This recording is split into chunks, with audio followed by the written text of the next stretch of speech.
चला आज म्हटलं मस्तपैकी चुलीवरचे थालीपीठ बनवायचं ठरलं आहे.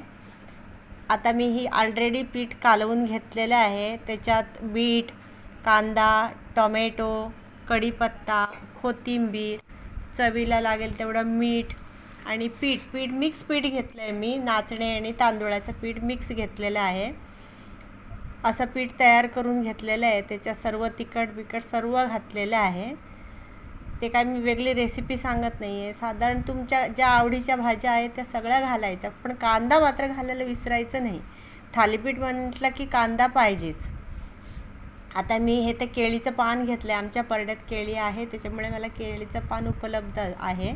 त्यामुळे मी केळीच्या पानावरच नेहमी थालीपीठ थापते. हे बघा, इथे छानपैकी थालीपीठ थापलेलं आहे. मस्त झालं गोल छान.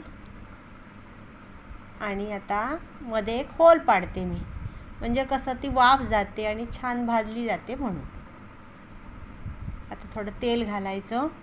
आता इथे तवा तापलेला आहे. आता मी टाकते तव्यावर.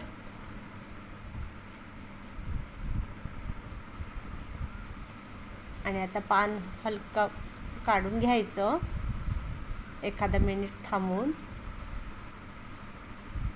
आता मी थालीपीठ करताना नेहमी झाकण ठेवते. झाकण ठेवल्यामुळे काय होतं, थालीपीठ चांगली त्याच्यात वाफ त्यातले तिथे राहून ना छान भाजली जाते. आता ही दुसरी थालीपीठ लावायला घेतलं आहे मी.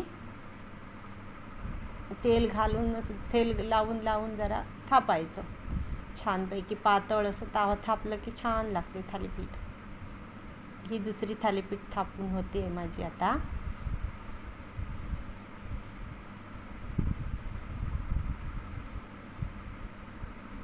ह्याच्यातही मी होल पाडले मध्ये. ही पहिली आता भाजली. आता ही पलटी करूया. थोडं तेल सोडून मग पलटी करूया. ही बघा, आता मी असं काढून घेते व्यवस्थित. सगळ्या कडेनी काढून घ्यायचं व्यवस्थित, नाहीतर फाटणार. अशी पलटी करणार. ही बघा, आता एक बाजू छान भाजलेली आहे. ही दुसरी बाजू.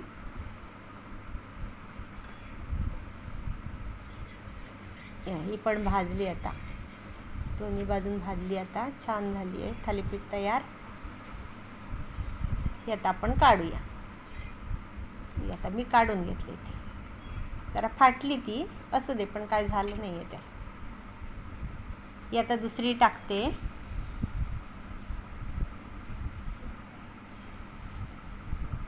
आता हळू पान काढ.